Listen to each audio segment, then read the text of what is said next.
Alrighty. Well, this video is actually something that I've done before. Now, this is something, yes, or at least the weapon. I've used this weapon before, but the loadout is actually pretty much the same thing.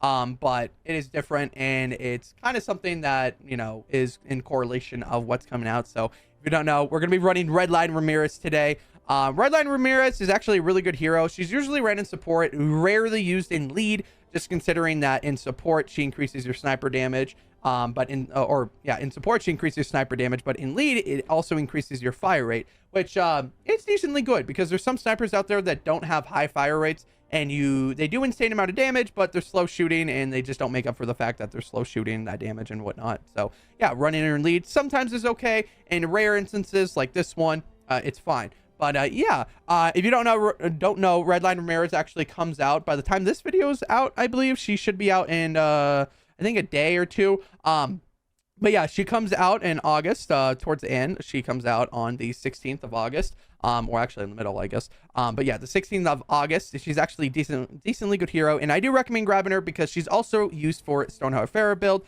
She's running support since she increases her sniper damage by 17%. But in lead, of course, like I said, she also increases that fire rate by 45, which is not really crazy. I mean, in lead, like I said, it's not something that's big or, you know, used as much, but it is definitely used in this situation. But yeah, the loadout that we're going to be running today, of course, Redline in lead, totally rocking out, which at the time is still bugged, but, you know, and we still do videos.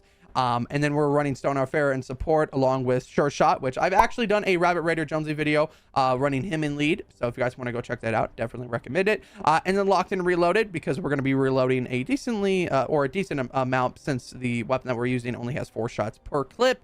And then, of course, we're going to be running Subwoofers and Battle Beat. Subwoofers just because we want that constant totally rocking out and Rock and Rift activated. And then Battle Beat, of course, since if we put traps down, we're going to, you know, have that activated too. Otherwise, yeah, that's the loadout. Let's get into the actual weapon that we're going to be using. And if you've looked at the thumbnail, you probably know what we're going to be using. I probably should have favored it because it's somewhere down here in the H section. Oh, let me organize actually by the name and then scroll down to the H. It's not the crossbow, which is technically a reskin and a worse version of the Heartbreaker. But the Heartbreaker, which I've done a video on, of course, is somewhere right here. There we go. There we go. Found it. Is right here. We're going to be using a water one since it is a firestorm at the time of the recording.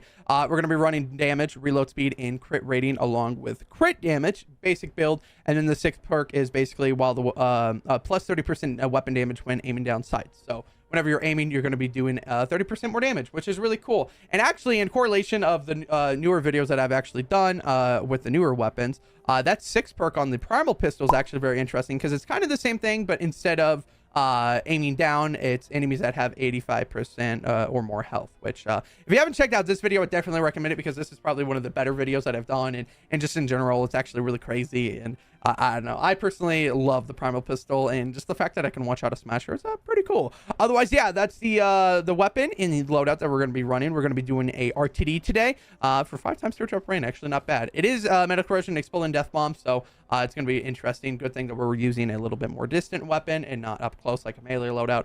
So yeah, otherwise let's get into the mission, show you what Redline Ramirez can do. Alrighty, we're in the mission now. I already got 45 wafers, so we're just gonna use a wafer right off the bat. We're gonna eat one. We're gonna shoot from a distance. Make sure you're ADSing for that 30% damage increase. Shoot it in the head, and bam, it takes out 2, which is kind of nice. I believe this has piercing, which is, you know, amazing. And running Redline in a bleed, as you can see, like I can just switch back and forth, and I have that increased fire rate. Now I'm a little iffy with switching back and forth. I'm kind of bad at it. It's something that I still have to get used to, but I still can do it. And one shot an enemy is pretty nice, and even from a distance, like bam, switch. Oh, I have to shoot that enemy to kill it, but there you go. See, and then on a mist monster, let me reload real quick because I do want to be able to switch back and forth to. I think this should be enough. Headshot. Oh, I missed it. Headshot. Dang. Okay, wait, that crit was actually kind of nice. One shot to a mist monster. I don't know.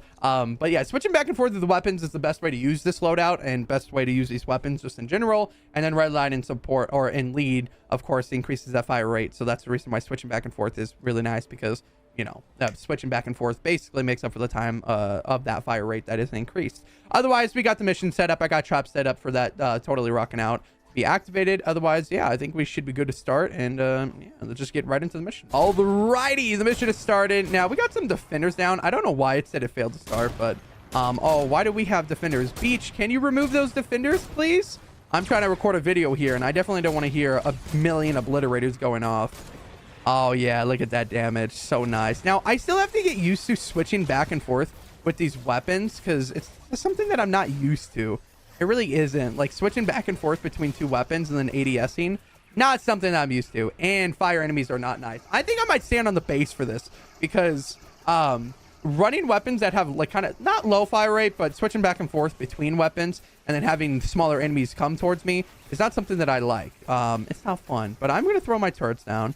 Get totally rocking out activated. Let me get up here. Let me pretend I'm a defender. Eat a wafer. And then let me just shoot from a distance. I wonder what the damage drop off for this is. Probably not that much. It probably has a decent amount since it is considered a sniper. But it is a projectile, which is kind of harder to hit. As you can see, like, you kind of have to make sure you hit them directly on. Is this thing reloading? Dang, it is. Okay, there we go.